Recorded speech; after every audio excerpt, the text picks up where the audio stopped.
Do you think the club are are other clubs going to be fully aware of Everton's situation and lowball them? So I know you've discussed in previous weeks, Keith, you think that Branthwaite was worth upwards of 70 to 100 million pounds and Nana's worth, 50, 60, 70 million pounds.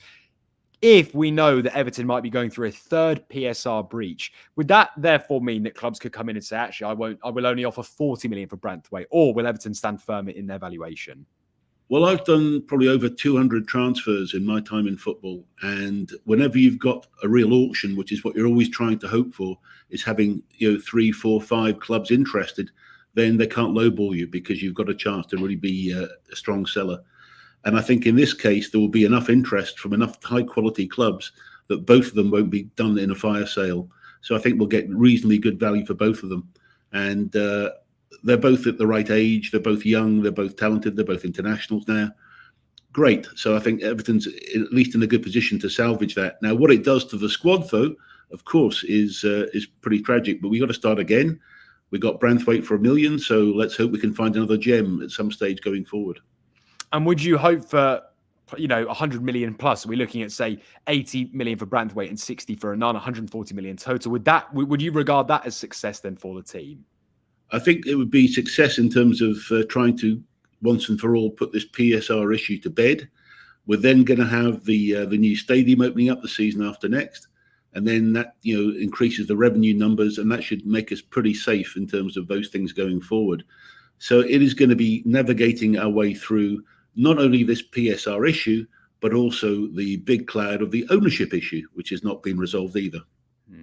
And we'll come to that in just a second, but in terms of the actual players, would you be disappointed if Onana ends up going to West Ham and say Branthwaite does go to the likes of a Newcastle? If they're going to a Premier League rival team, given Everton's position at the moment with relegation, would you rather them sell overseas to a European team or an international team? Or actually, are you okay selling within the Premier League?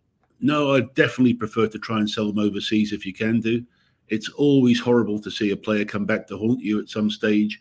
And particularly if they've been a great, performer for the club. Certainly in Branthwaite's case, that is the case. He's been a very great asset. He's come through the ranks in many ways, as well as being on loan. But Onana, I think, will go overseas. I'm pretty sure Branthwaite may well do as well. I could still see him ending up in Spain. And in terms of the ownership, Keith, how are you feeling about that whole scenario? And where do you now see this playing out with 777 partners? For crying out loud, Premier League, make a decision. How many times have we said it now? It's absolutely amazing. They're supposed to have set, 4 conditions for this to go through. Have they met them or not? Is there a time deadline? We just don't know. There's rumours again circulating of 2, maybe 3 or 4 even potential buyers coming in. Everybody seems to want that stadium as an asset and then lease it back to the club.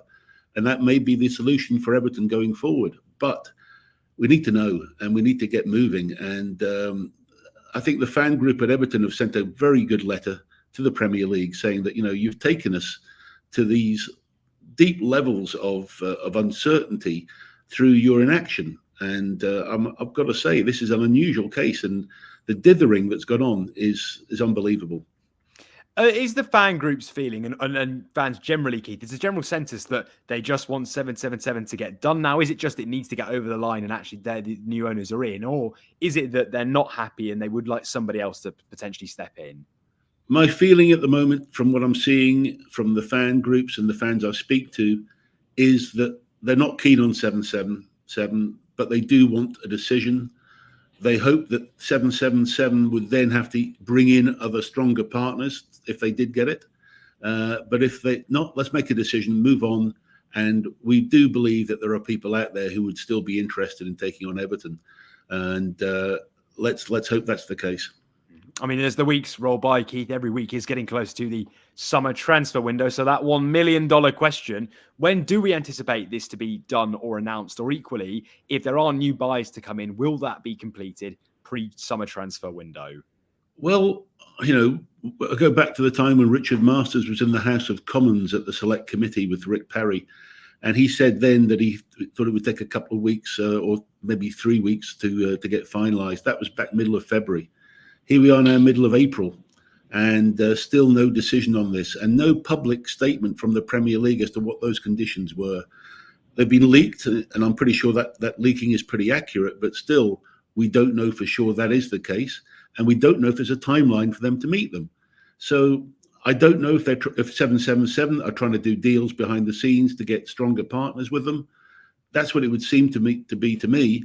So, but again, that's tying Everton's hands behind their back, because apparently they can't speak to new people until the 777 deal is either rejected or approved. So we're stuck in this whole catch-22 situation again.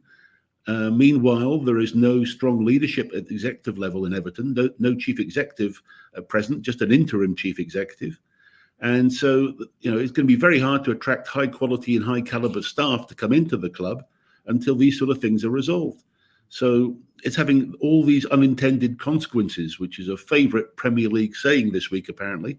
They're blaming they're saying don't go for the football regulator because it will have unintended consequences. Well, I'm seeing unintended consequences from the Premier League themselves, and that's a big issue. If you had to sum up, Keith, in one word, we'll take the second points deduction and potential appeal, the third potential points deduction and appeal, 777 going on, all of these different issues. What would the one word summary be for Evertonians across across your fan base? Well, I don't think I can say it in public.